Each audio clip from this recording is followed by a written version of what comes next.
Nyota imezama, mwanga umebaki. Haya ni machache mawili matatu kuhusu wasifu wa mzee Hashim Kambi.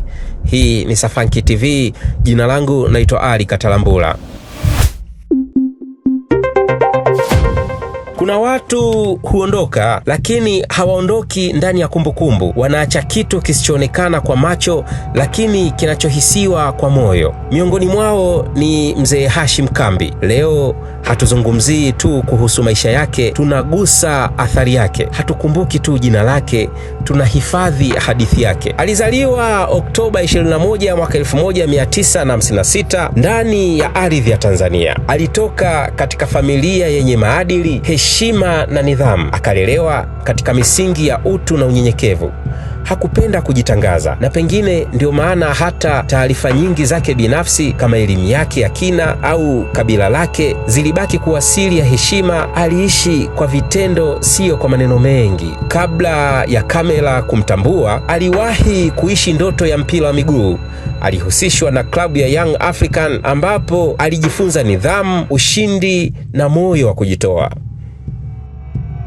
Lakini safari yake haikuishia uwanjani. Aliendelea kwenye jukwaa la sanaa. Kuingia kwenye sanaa hakuingia kwa kelele. Aliingia kwa hatua ndogo kupitia makundi ya maigizo ya kijamii. Alijifunza, akakomaa, akawa sehemu ya sauti ya jamii. Hashim Kambi hakuwa mwigizaji wa makelele. Alikuwa wa hisia, wa macho yanayosema, wa ukimya unaobeba ujumbe mzito. Kuhusu safari yake ya filamu, katika ulimwengu wa Bongo Movie aliacha alama isiyofutika. Alionekana katika kazi mbalimbali kama Handsome wa Kijiji, Twisted, Homecoming na Simu ya Kifo. Lakini kati ya kazi zake nyingi, Simu ya Kifo ilisimama tofauti. Ni filamu ambayo hata yeye mwenyewe aliwahi kuizungumzia kwa uzito, akisema ni moja ya kazi zake bora zaidi kuwahi kuzicheza. Ndani yake Hashim Kambi katika filamu hiyo aliingia kama Inspekta Wingo, pelelezi makini, mtulivu lakini mwenye hatari ya kiakili, akifuatilia mfululizo wa mauaji ya kutatanisha. Mauaji hayo yalihusishwa na mtu aitwaye Fambo, jina lililobeba fumbo, hofu na giza lisiloeleweka. Kwa uigizaji wake wa ndani wa macho yanayozungumza zaidi ya maneno, alifanya nafasi hiyo kuwa hai, sio hadithi tu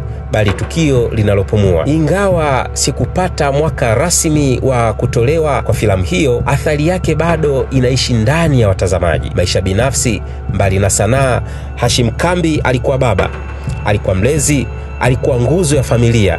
Ingawa hakuwahi kuweka wazi idadi ya watoto wake hadharani, alijulikana kuwa mtu wa familia mwenye mapenzi ya dhati.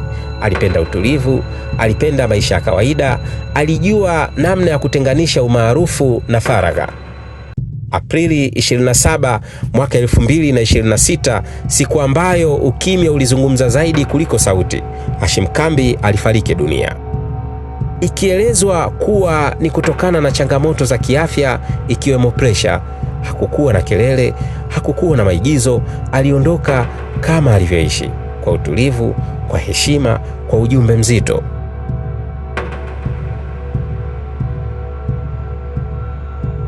Hashim Kambi alikuwa mwanga wa utaratibu lakini wa kudumu. Alikuwa sauti ya chini lakini yenye kupenya mioyo.